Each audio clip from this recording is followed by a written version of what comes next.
Boa tarde, Gigi, tudo bem? Agora, na nossa segunda aula, nós vamos trabalhar matemática. Hoje, na nossa segunda aula de matemática, nós vamos continuar com a página 6. Na aula passada, a gente fez a página 6 até onde se falava sobre a história dos porquinhos, né? E hoje nós vamos começar com números até 80. Então, no bimestre passado, nós fomos até os 60, né? Nós descobrimos como é a continuação dos números do 40 até o 60, a escrita dos números do 40 até o 60, e agora nós vamos nesse capítulo trabalhar até o 80, certo? Então, nós vamos começar aqui com o lápis na mão, na página 6, que diz assim, número 1. Prático, o porquinho mais velho, começou a contar os tijolos de 10 em 10, mas se perdeu, Gigi. Então, vamos ajudar ele? Continue a contagem e escreva com palavras as quantidades que faltam. Então, o que é com palavras? É escrever os números por extenso, que a gente já aprendeu, né? Então, nós temos aqui 1, 2, 3, 4, 5, 6, 7, 8, 9, 10 tijolos. Então, o que você vai fazer? Vai escrever 10 com letrinhas, né? Sabemos que temos o número 10 de tijolos e vamos fazer o número 10 em letrinhas. E assim por diante. Depois, nós temos abaixo mais 10 tijolos. Então, 10 tijolos que nós temos lá em cima, com mais 10 tijolos que nós temos aqui embaixo, nós ficamos com 20 tijolos, certo, Gigi? Então, você vai escrever a palavrinha lá, 20, em letrinhas, certo? Como nós estamos contando de 10 em 10, nós vamos contar 20 que nós já temos aqui, mais os 10 da fileira de baixo, nós vamos ficar com 30 tijolos. Então, nós vamos escrever com letrinhas o número 30, certo? E assim por diante. Depois nós temos mais 10 tijolos, que vamos ficar com 40.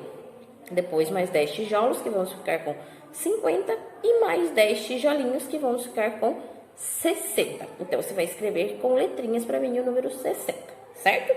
Depois aqui embaixo na bolinha diz assim, quantos tijolos ele tinha ao todo? Você lembra quantos tijolos nós contamos? Então, coloca lá em letrinhas ou em números para mim quantos tijolos tem, tá bom? O que couber aqui nesse espaço. Aí nós vamos prosseguir com a página 7. Na página 7, no número 2, diz assim, em cada construção há 60 tijolos. Destaque os tijolos do material de apoio e colhe os que faltam para completar o total indicado. Então, aquela foto que aparece lá no início da aula é o material de apoio com os tijolinhos, tá? Depois, escreva esse número com palavras, Gigi. Então, com palavras é aquele escrever os números por extenso, né? Temos aqui também um QR Code que você poderá jogar e aprender um pouquinho mais sobre isso, tá bom? Então, nós vamos aqui, nós sabemos que já começamos a obra com 60 tijolos, certo? E do ladinho tem mais um, então vai ficar 61 tijolos.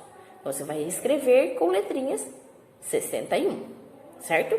Aonde tiver número, você vai pôr número. Aonde tiver letrinhas, você vai corresponder também com letrinhas, tá bom? Então, aqui embaixo nós sabemos, em seguida, que temos 60 tijolos, mas aparece mais 2. Então, fica 62. Você vai escrever com letrinha 62. Na sequência, nós temos 60 tijolos, que nós já sabemos, e mais quantos tijolos depois de 2, Gigi? Vai colocar para mim quantos tem e vai escrever lá em letrinhas. 63, certo? Onde tiver que completar com tijolos, a Gigi vai pôr tijolinhos, vai desenhar. Onde tiver números, vai completar com o número da sequência. E quando precisar, vai escrever o número com letrinhas, que é o número por extenso. Certo, Gigi? Então, aqui no próximo, nós temos 60 mais 4, número 64. A Gigi vai escrever com letrinhas o número 64, para aprender como é que se escreve essa sequência, tá, Gigi? Já temos 60, que nós sabemos, e não temos os tijolinhos. Depois do número 4, quantos tijolinhos vem, Gigi? Você vai desenhar os 5 tijolinhos, certo? 65. Daí vai escrever para mim com letrinhas 65. 60 tijolinhos mais 6 tijolinhos. Então, vai dar 66. Vai escrever 66 com letrinhas, tá? Em seguida, sabemos que já temos 60 tijolos, mas depois do número 6 vem o 7. Vai desenhar 7 tijolinhos para tia Fê. 67, vai escrever com letrinha 67. 60 tijolos mais 8, 68, 68. Depois, na sequência, nós temos lá 60 tijolinhos mais 9. Vai desenhar 9 tijolinhos. Temos o número 69, vai escrever com letras 69. E no último temos lá 60 tijolinhos que nós já tínhamos da construção, mais 10 que tem desenhadinho, ficamos com 70. Vai olhar como é que se escreve 70, certo, Gigi? Essa é a nossa atividade de matemática de hoje. Boa aula para você!